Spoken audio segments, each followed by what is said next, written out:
India के कोलकाता शहर में 9 अगस्त 2024 की सुबह एक ऐसी खबर सामने आती है जो पूरे देश को हिलाकर रख देती है। ये खबर थी एक 31 साल की महिला डॉक्टर की, जो कोलकाता के RG Kar medical college and hospital में अपनी ट्रेनिंग कर रही थी। हॉस्पिटल जैसे सुरक्षित माने जाने वाले जगह पर इस महिला डॉक्टर का मर्डर एंड रेप होना काफी चौंकाने वाला था। इस घटना का खुलासा तब हुआ जब डॉक्टर के डेथ बॉडी का पोस्टमार्टम किया।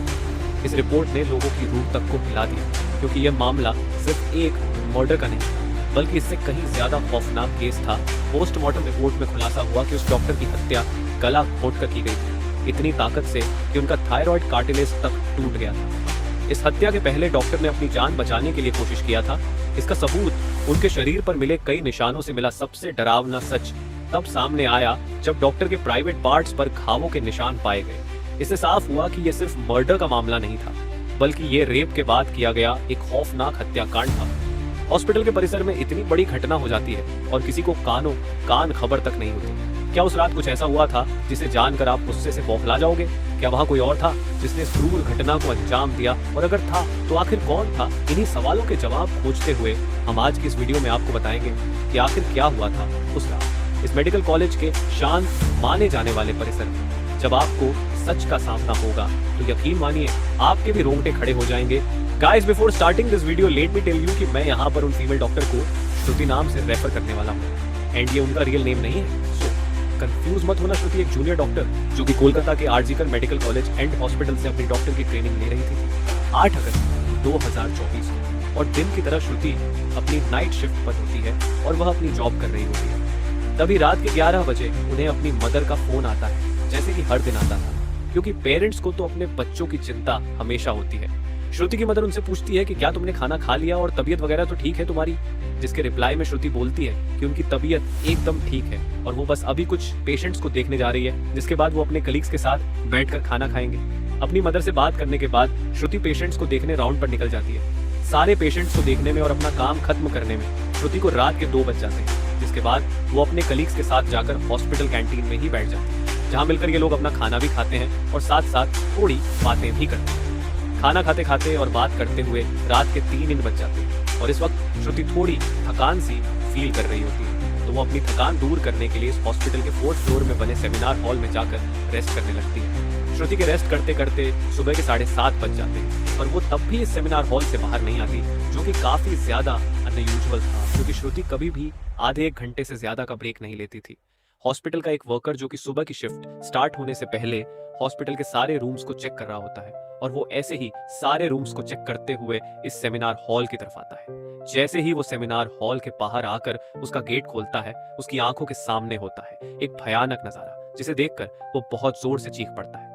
इस वर्कर की चीख सुनकर आसपास के लोग वहां इकट्ठा होने लगते हैं और देखते हैं कि इस सेमिनार हॉल के अंदर श्रुति की बॉडी बिना कपड़ों के पड़ी हुई है और उसके बॉडी पर कुछ ब्लड के निशान भी हैं। यहाँ खड़े सब लोगों के लिए ये एक ड्रामा से कम नहीं था, स्पेशली दूसरी फीमेल डॉक्टर्स एंड वर्कर्स के लिए, क्योंकि उन्होंने अपनी आंखों के सामने ऐसा नजारा पहली बार देखा था। वो भी हॉस्पिटल प्रेमिसेस के अंदर श्रुति की बॉडी को देखकर आसपास खड़े सारे लोग उसे स्ट्रेचर पर लेटते हैं और इमरजेंसी रूम में लेकर जाते हैं ताकि डॉक्टर उसकी कुछ हेल्प कर सकें। काफी देर तक डॉक्टर्स के स्ट्रगल करने के बाद भी 8 श्रुति कुछ घंटों के बाद अपना दम तोड़ देती है। हॉस्पिटल में कुछ लोग थे जो कि इस मर्डर एंड रेप केस को एक नॉर्मल केस जैसा दिखाने की कोशिश कर रहे थे, जस्ट बिकॉज कि वो इस हॉस्पिटल का नाम बचा सके।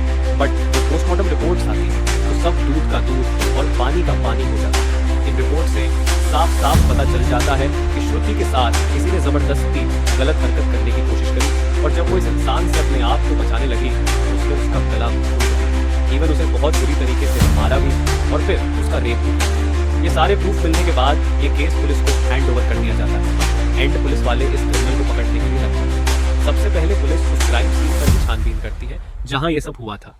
किस्मत से पुलिस वालों को वहां पर श्रुति के कुछ नेल्स एंड ब्लड सैंपल्स मिलते हैं और साथ ही एक ब्लूटूथ नेक बैंड। ये केस शायद और भी जल्दी सॉल्व हो जाता अगर उस फ्लोर पर सीसीटीवी कैमरा होते तो, बट बदकिस्मती से इस सेमिनार रूम के अंदर या इसके आसपास कोई सीसीटीवी कैमरा नहीं थे। लेकिन जिस रास्ते से इस फ्लोर पर एंटर करा जाता था वहां पर कुछ सीसीटीवी कैमरा थे। पुलिस वाले इन सीसीटीवी कैमरा में सुबह के 3 बजे से 8 बजे के बीच की रिकॉर्डिंग चेक करते हैं कि इतने टाइम के बीच कितने लोग इस फ्लोर पर आए और गए थे। इन सीसीटीवी फुटेजेस को चेक करने के बाद ये पता चलता है कि टोटल 6 लोग इस फ्लोर पर आए और गए थे।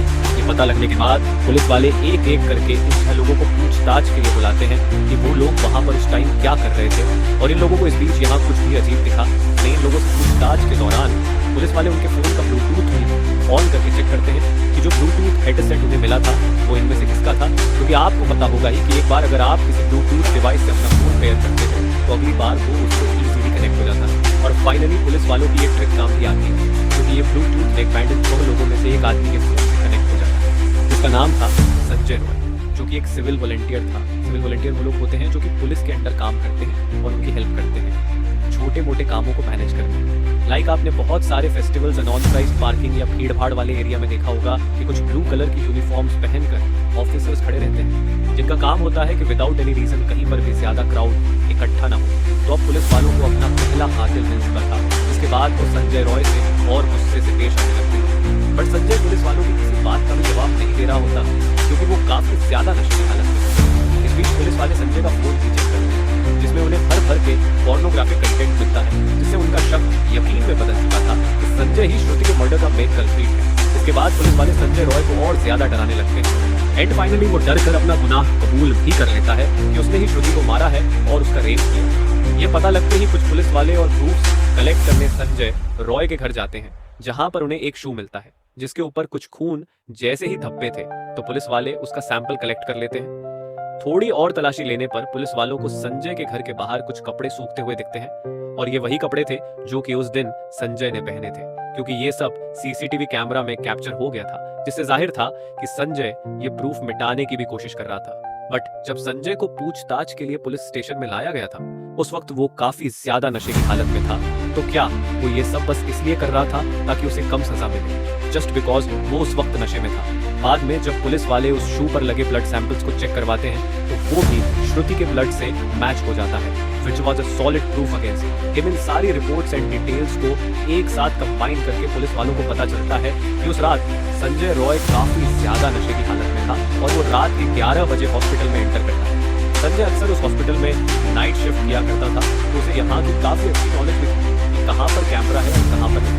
तो वो आराम से इस हॉस्पिटल के 4th फ्लोर पर जाकर बैठ जाता है, क्योंकि वो नहीं चाहता था कि कोई उसे ज्यादा नशे की हालत में देखे, वरना वो अपनी जॉब से हाथ धो सकता था।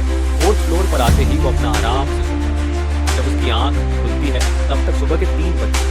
तभी संजय की नजर श्रुति पर पड़ती है, जो कि रेस्ट करने सेमिनार हॉल में जा रही है। श्रुति को अकेला देखकर संजय के इरादे बिगड़ने लगते हैं।